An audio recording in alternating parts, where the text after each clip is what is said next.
Hello everyone, welcome back again. Today the chapter we are going to understand is my financial career, which is the chapter 4th of Skylark book class 8. Okay तो चलिए हम इस story को शुरू करते हैं. उससे भी पहले मैं आपको समरी बताती हूँ that what happens in this story is that speaker when he goes to bank, he don't know that how to submit a money and how to open an account and he becomes too much confused. वो इतना ज़्यादा confused हो जाता है और उसके चलते लोग भी confused हो जाते हैं एंड वहाँ के एम्प्लॉयज़ सोचते हैं कि ये बहुत बड़ा रिच पर्सन है या तो फिर ये बहुत बड़ा डिटेक्टिव है और इसलिए वो मैनेजर को बुला लेते हैं और एक ऐसी ह्यूमरस रिडिक्यूलस सिचुएशन अपीयर हो जाती है जिसको पढ़ने में बहुत ही मज़ा आने वाला है. So if you want to understand this story and at the same time if you want to enjoy the story with me, then be with me up to the last of the video. हम इस story को line by line समझेंगे at the same time इसे enjoy भी करेंगे. And welcome back everyone, this is Aarti Sharma and आप देख रहे हो स्टडी टेबल. अगर आपने अभी तक स्टडी टेबल को सब्सक्राइब नहीं किया है then please hit the bell icon button. Study table को सब्सक्राइब करिए बिकॉज आपको यहाँ पर रेगुलर वीडियोज़ मिलती रहती है जो कि आपके लिए बहुत हेल्पफुल होंगी. When I go into a bank, I get rattled. The clerks rattle me. The wickets rattle me. The sight of the money rattles me. Everything rattles me. देखिए स्टोरी लिखी है स्टीफन लिकॉक ने जो कि एक Canadian writer है and he is a humourist. उनकी सारी लिखी हुई ऑलमोस्ट जो भी शॉर्ट स्टोरीज़ लिखी हुई है वो बहुत ज़्यादा ह्यूमरस होती है, बहुत रेडिक्यूलस होती है. तो यहाँ पर पहले ही शुरू में क्या इंट्रोड्यूस किया गया है दैट मैं जब कभी भी बैंक में जाता हूँ तो मैं रैटल्ड हो जाता हूँ. Rattled means confused. Okay, the clerks rattle me. जितने भी क्लर्क्स रहते हैं वो मुझे कन्फ्यूज़ कर देते हैं. Wickets rattle me. What is wickets? Wickets means जो स्मॉल स्मॉल विंडोज़ रहती है, अलग अलग काउंटर रहता है बैंक में, वो भी उसे रैटल कर देते हैं, कंफ्यूज कर देते हैं. The sight of the money rattles me. Everything rattles me. So the speaker becomes rattle by everything, by the money, by the different windows, by the clerks and हर किसी चीज़ से बैंक में जाते ही वो शुरू में ही पजल हो जाते हैं. The moment I crossed the threshold of a bank and attempt to transact money there, I became an irresponsible idiot. Okay, देखिए क्या बोल रहे नरेटर कि मैं जैसे ही threshold of bank, it means bank के जो स्टेप्स होते हैं उसमें एंटर करता हूँ. बैंक में एंटर करते ही और जब कभी भी मैं मनी को ट्रांजैक्ट करना चाहता हूँ एक जगह से दूसरी जगह, जैसे हम अपने अकाउंट में सेव करते हैं या फिर विड्रॉ करते हैं तो उसे ट्रांजैक्शन बोलते हैं, तो वो जब कभी मैं करता हूँ ना तो मैं एक इररिस्पॉन्सिबल इडियट जैसे बिहेव करता हूँ. I knew this beforehand, but my salary had been raised to $50 a month and I felt that the bank was the only place for it. Okay तो ये पहले से ही जानते थे कि मैं जाकर कुछ इडियट जैसी हरकत करूँगा, लेकिन उनको पता था कि जैसे कि उनकी सैलरी अब $50 अ मंथ रेज़ हो चुकी थी. ओके मतलब उनके सर्टेन अमाउंट से बढ़ चुकी थी, इसलिए उनको लगा कि उनके सैलरी के लिए सबसे सेफ प्लेस तो बैंक ही रहेगा. So I shambled in and looked timidly round at the clerks. I had an idea that a person about to open an account must consult the manager. Okay तो देखिए सैम्बल्ड means क्या होता है, walk awkwardly, बहुत अजीब तरीके से चलना. आप यहाँ पर देख रहे हो ये जो पर्सन खड़ा है बहुत ही अजीब तरीके से सबको घूर रहा है. जैसे जनरली बैंक में जो भी जाते हैं उनको जिस काउंटर से रिलेटेड काम रहता है वो अपना काम करना शुरू कर देते हैं, बट ये है ना बहुत अजीब तरीके से देख रहे थे. एंड क्लर्क्स के पास टाइमिडली थोड़ा उस तरीके से नर्वस होकर इधर उधर घूम रहे थे. एंड उनको थोड़ा सा आइडिया था कि जिस भी पर्सन को अगर कोई अकाउंट ओपन करवाना है तो उसे मैनेजर से मिलना होता है, but this is not the fact. अगर आप बैंक में जनरली एक अकाउंट ओपन करवाना चाहते हो तो आपको मैनेजर से मिलने की कोई ज़रूरत नहीं थी. तो इनके माइंड में पहले से एक रॉन्ग कंसेप्ट था और उसी कंसेप्ट को लेकर देखिए ये कैसे पूरा पजल एंड क्यूस वाला एटमॉस्फेयर क्रिएट कर देंगे. I went up to a wicked-marked accountant. The accountant was a tall, cool devil. The very sight of him rattled me. My voice was sepulchral. Okay, can I see the manager? I said and added solemnly, alone. I don't know why I said alone. Certainly, said the accountant and fetched him. Okay तो देखिए जैसे ही ये bank में जाते हैं इनको idea रहता है दैट अगर आपको अकाउंट ओपन करवाना है तो आपको मैनेजर से मिलना पड़ेगा। तो ये एक अकाउंटेंट के पास जाते हैं। ओके और अकाउंटेंट बहुत टॉल था, कूल था, डेविल टाइप था। डेविल टाइप मीन्स बहुत हैंडसम एंड हंक था। ओके डेविल यहाँ पर कोई राक्षस नहीं होगा। The very sight of him rattled me, तो उनको देखते ही वो वापस से कन्फ्यूज हो जाते हैं और उनकी जो वॉइस रहती है ना वो स्पेल्चरल हो जाती है। स्पेल्चरल मीन्स क्या होता है, घोस्ट लाइक, बहुत ज़्यादा भारी आवाज़ में बोलते हैं। क्या बोलते हैं, can I see the manager, उसको बहुत ही घोस्ट लाइक आवाज़ में बोलते हैं क्या मैं मैनेजर से मिल सकता हूँ। और ये सेंटेंस बोलने के बाद बोलते हैं अलोन। पता नहीं, यहाँ तक कि राइटर भी बोलते हैं मुझे नहीं पता मैंने अलोन वर्ड क्यों ऐड किया। एंड जो अकाउंटेंट था उसने कहा सर्टेनली, हाँ सर आप पक्का मिल सकते हो। और अकाउंटेंट बोला कि मैं उनको लेकर आता हूँ। The manager was a grave, calm man. I held my $56 clutched in a crumpled ball in my pocket. Are you the manager? I said. God knows I didn't doubt it. Yes, he said. Can I see you? I asked alone.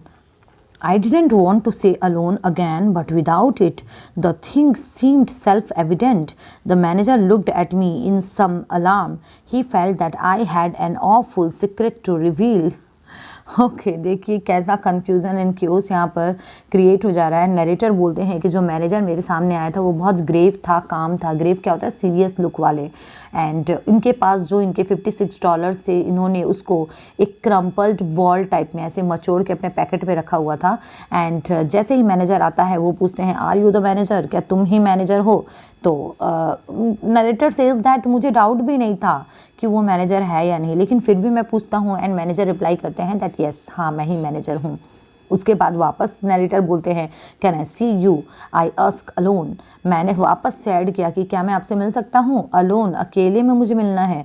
अब narrator वापस बोलते हैं कि मैं बिल्कुल नहीं बोलना चाहता था अलोन, एंड ये जो कुछ भी हो रहा था ये खुद से हो रहा था। The manager looked at me in some alarm. Manager सोचता है कि ये तो पक्का कुछ खतरे वाली बात है और हो सकता है इसके पास कुछ ऐसा सीक्रेट होगा जो कि ये मुझसे अकेले में ही रिवील करना चाहता है। Come in here he said and led the way to a private room. He turn the key in the lock. Okay तो जैसे ही इन्होंने बोला कि मुझे आपसे अकेले में मिलना है तो मैनेजर उनको बोलता है okay okay come in here, because वो सोचते हैं कि इसके पास कुछ सीक्रेट है जो कि ये मुझसे रिवील करेगा। और वो उसको अपने प्राइवेट रूम में ले जाता है और उसके बाद उसको की को लॉक कर देता है। मतलब एकदम से प्रिवेसी इन्होंने यहाँ पर इसके लिए क्रिएट कर दी है नरेटर के लिए। तो देखिए छोटी सी बात कहाँ पहुँच गई है और अब ये नरेटर के प्राइवेट रूम में बैठे हैं। आप इस पिक्चर में भी देखिए ये मैनेजर है और ये नरेटर है और ये दोनों अपने प्राइवेट रूम में जाते हुए नजर आ रहे हैं। We are safe from interruption here, he said. Sit down.